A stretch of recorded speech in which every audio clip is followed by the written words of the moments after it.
If I take a picture of an 18% gray card, and then in my playback menu, which on the back of your camera you can toggle through options. Usually on Canon it's the info button, some other cameras it might be called display.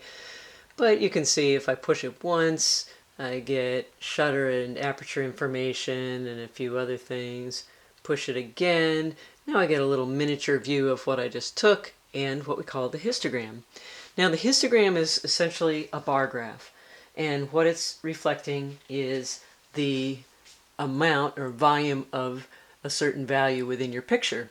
On the far left, it would represent black tones in the image, and then it travels across all the way to the other side where it would represent white. You can see I took a picture of a gray card, and so it just has that one little region lit up on the graph.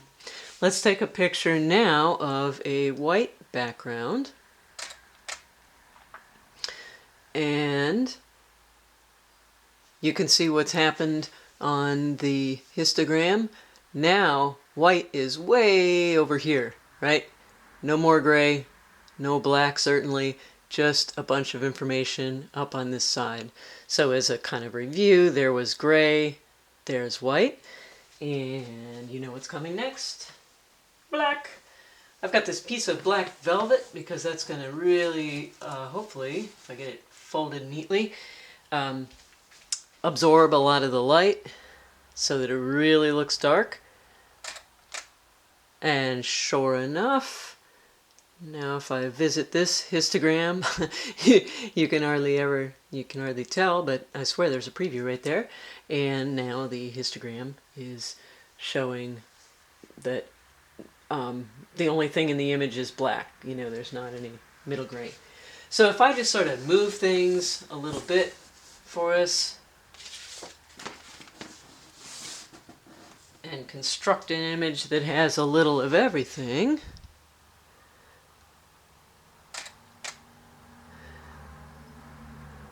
now you can see the histogram shows us what area of the image is dedicated to black. That's this big square. Then there's kind of a gap. Then there's a little spike where the gray shows up. And then way over here, it's showing basically the percentage of white that's left in the image. So that's how it works. And you can see I took all of those on the exact same exposure, right? I didn't change my aperture or my shutter or anything like that. And you can see that the pictures, in fact, if I toggle to full view, the pictures all really look representative of the values or the colors that are there. So, like, this was the gray, this was the white, this was the black, and then this is all three. So you can't really look at a histogram and necessarily say, oh, there's a certain way a histogram should always look ever. You have to compare it with what your subject was. So if I've got white in my picture, and I've got black in my picture, and some midtones, I mean, if it's really totally light-absorbing black and super reflective white, yeah, you know, I probably should have those things. But if it's a more conventional picture where I want some detail showing in the shadow areas and in the highlight areas, I wouldn't want to see the histogram sort of going off the edge of the graph like that, because that's indicating areas where possibly I'm going to get what's called clipping. In other words, no matter how I try to manipulate it later in Photoshop or whatever editing software I want, I won't be able to pull any detail out of it. Like with this picture, I'm not going to be able probably to capture the texture of the velvet by lightening that area up. Probably a lot of it's just clipped, as we call it.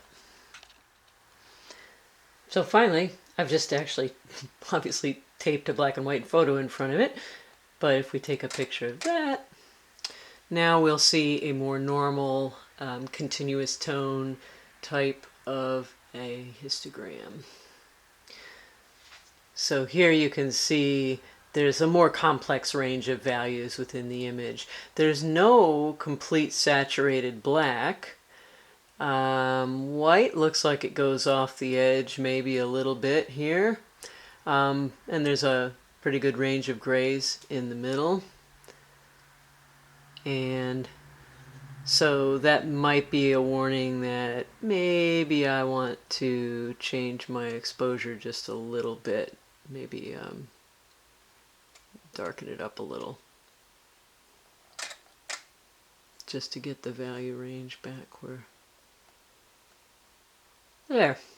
So you can see here, black is closer but not off the end of the graph, and it looks like the highlights sort of taper off as they approach the edge.